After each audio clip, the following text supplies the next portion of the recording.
नमस्कार साथियों, मैं विष्णु सर। आप सभी का स्वागत है मेरे यूट्यूब चैनल विष्णु टेक्निकल गुरु में। आज हम आपके लिए पुरानी पेंशन योजना की बहाली पर एक महत्वपूर्ण वीडियो लेकर आए हैं, जिसमें कर्मचारियों के लिए बड़ी खुशखबरी है। पुरानी पेंशन योजना की बहाली पर सरकार का बड़ा फैसला आया है। साथियों, वीडियो की शुरुआत करने से पहले आपसे हमारा रिक्वेस्ट है, जो भी हमारे नए साथी है वो हमारे चैनल को सब्सक्राइब अवश्य कर लें, ताकि आपको वीडियो की हर नोटिफिकेशन सबसे पहले प्राप्त हो सके। साथियों, वीडियो पूरा देखिए ताकि आपको पूरा आसानी से समझ में आ सके। भारत में कर्मचारियों के बीच पुरानी पेंशन स्कीम ओपीएस की बहाली की मांग लगातार तेज हो रही है। नई पेंशन स्कीम एनपीएस को लेकर कर्मचारियों की असुरक्षा और ओपीएस से मिलने वाली निश्चित गारंटी ही इसका मुख्य कारण है। कई राज्यों में ओपीएस पहले ही लागू हो चुकी है और अब महाराष्ट्र में भी यह मुद्दा तेजी से गरमा रहा है। सवाल यह है कि आखिर ओपीएस कब तक बहाल होगी और कर्मचारी कब तक इसका लाभ उठा पाएंगे। साथियों, बुल्ढाना में हुई बैठक और नए प्रस्ताव। हाल ही में महाराष्ट्र के बुल्ढाना जिले में फेडरेशन ने एक बड़ी बैठक आयोजित की। इस बैठक में 2025-26 कार्यकाल के लिए नई कमेटी का गठन किया गया है। बैठक में सबसे अहम एजेंडा ओपीएस की बहाली रहा है। साथियों, इसके अलावा कई और प्रस्ताव पारित किए गए हैं, जिनमें शामिल है: पहला, महिला कर्मचारियों के लिए 2 साल की चाइल्ड केयर लीव।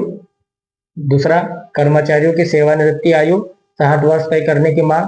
तीसरा, कर्मचारियों के बीच मौजूद वेतन विसंगतियों को दूर करना। साथ ही इन सभी प्रस्तावों के बीच ओपीएस को सर्वोच्च प्राथमिकता दी गई है। इससे यह साफ है कि रिटायरमेंट के बाद आर्थिक सुरक्षा के लिए ओपीएस को सबसे बड़ा सहारा माना जा रहा है। साथियों, ओपीएस क्यों है जरूरी? फेडरेशन के डिवीजन वाइज प्रेसिडेंट संदीप गाने नेहा ने ओपीएस की अहमियत समझाते हुए बताया है कि यह सीधे तौर पर कर्मचारियों की आर्थिक सुरक्षा से जुड़ा है। ओपीएस के तहत रिटायरमेंट के बाद कर्मचारियों को उसकी आखिरी सैलरी का 50% पेंशन के रूप में मिलता है। इस योजना में कर्मचारी को कोई योगदान नहीं देना होता है। वही एनपीएस मार्केट आधारित है, यानी यह शेयर बाजार पर निर्भर करती है। बाजार में उतार चढ़ाव का असर सीधे पेंशन पर पड़ता है। साथ ही यही कारण है कि कर्मचारी ओपीएस को ज्यादा सुरक्षित और स्थायी मानते हैं और लगातार इसकी बहाली की मांग कर रहे हैं। साथियों, किन राज्यों में ओपीएस लागू की गई है, देखते हैं। देश के कई राज्यों में पहले ही पुरानी पेंशन स्कीम को लागू कर दिया है। आइए जानते हैं किन किन राज्यों ने ओपीएस को बहाल किया है। सबसे पहले राजस्थान फरवरी 2022 में ओपीएस को बहाल करने वाला पहला राज्य बना। दूसरा, छत्तीसगढ़ 2022 में ओपीएस को लागू किया। पंजाब नवंबर 2022 में प्राइवेट पेंशन योजना का नोटिफिकेशन जारी किया। हिमाचल प्रदेश अप्रैल 2023 से ओपीएस लागू की। झारखंड ओपीएस लागू करने पर सहमति दी और प्रक्रिया को आगे बढ़ाया। चंडीगढ़ जुलाई 2025 में प्राइम पेंशन योजना लागू करने का ऐलान किया। साथियों, इन राज्यों की पहल से अब बाकी राज्यों के कर्मचारियों में भी उम्मीद जगी है कि ओपीएस जल्द ही पूरे देश में लागू होगी। साथियों, महाराष्ट्र में ओपीएस बहाली की मांग क्यों तेज हो रही है, देखते हैं। महाराष्ट्र के कर्मचारियों का कहना है कि एनपीएस असुरक्षित है, क्योंकि यह पूरी तरह शेयर मार्केट पर आधारित है और भविष्य की कोई गारंटी नहीं देता। दूसरी ओर ओपीएस निश्चित पेंशन प्रदान करता है, जिससे रिटायरमेंट के बाद जीवन सुरक्षित और स्थिर बना रहता है। साथ ही इसी वजह से महाराष्ट्र में ओपीएस की बहाली की मांग जोरों पर है। कर्मचारी साफ तौर पर कह रहे हैं कि ओपीएस बहाल होने से उनकी आर्थिक सुरक्षा सुनिश्चित होगी और उन्हें भविष्य में किसी तरह की परेशानी का सामना नहीं करना पड़ेगा। साथियों, ओपीएस बहाली से जुड़ी कुछ संभावनाएं देखते हैं, जैसे कि राजस्थान, छत्तीसगढ़, हिमाचल और पंजाब जैसे राज्यों ने ओपीएस बहाल कर दी है। अब महाराष्ट्र और अन्य राज्यों के कर्मचारी भी सरकार पर दबाव बना रहे हैं। फेडरेशन लगातार सरकार से ओपीएस बहाली के लिए ठोस कदम उठाने की मांग कर रहा है। कर्मचारी आंदोलन और विरोध प्रदर्शन की तैयारी तेज कर रहे हैं।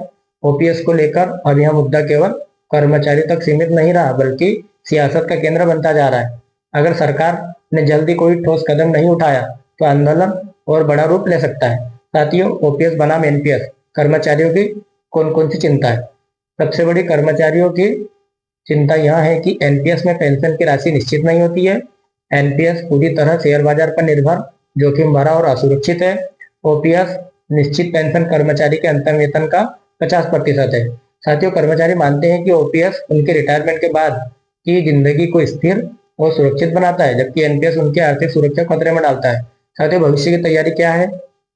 अब सवाल यह है कि महाराष्ट्र और अन्य राज्य कब तक ओपीएस बहाली को मंजूर देंगे। कर्मचारियों की यह मांग साफ है कि एनपीएस जैसी असुरक्षित योजना को हटाकर ओपीएस जैसी निश्चित योजना लागू की जाए।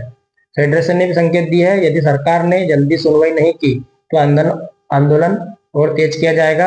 कर्मचारियों का कहना है कि उनकी आवाज को नजरअंदाज करना अब संभव नहीं होगा। साथियों, इसका निष्कर्ष अब क्या निकलता है, देखते हैं। पुरानी पेंशन स्कीम ओपीएस की बहाली का मुद्दा दिन ब दिन मजबूत होता जा रहा है। कई राज्यों में इसे लागू करने के बाद अब महाराष्ट्र में भी यह चर्चा का बड़ा विषय बन चुका है। ओपीएस न केवल आर्थिक सुरक्षा देता है, बल्कि कर्मचारियों के भविष्य को भी सुरक्षित करता है। कर्मचारियों की यह मांग वाजिब है कि उन्हें रिटायरमेंट के बाद स्थायी आय का स्रोत मिले, ताकि वे निश्चित होकर अपनी सेवाओं का समापन कर सके। आने वाले समय में ओपीएस बहाली से जुड़ा फैसला कर्मचारियों के भविष्य और देश की राजनीति दोनों के लिए अहम साबित हो सकता है। उम्मीद है साथियों, वीडियो आपको जरूर पसंद आया होगा। ऐसे ही वीडियो की और नोटिफिकेशन पाने के लिए आप हमारे चैनल को सब्सक्राइब अवश्य कर लें, ताकि आपको वीडियो की हर नोटिफिकेशन सबसे पहले प्राप्त हो सके। और साथियों, वीडियो को लाइक, शेयर एंड सब्सक्राइब करना ना भूलिए। मिलते हैं नेक्स्ट वीडियो के साथ। जय हिंद, जय भारत।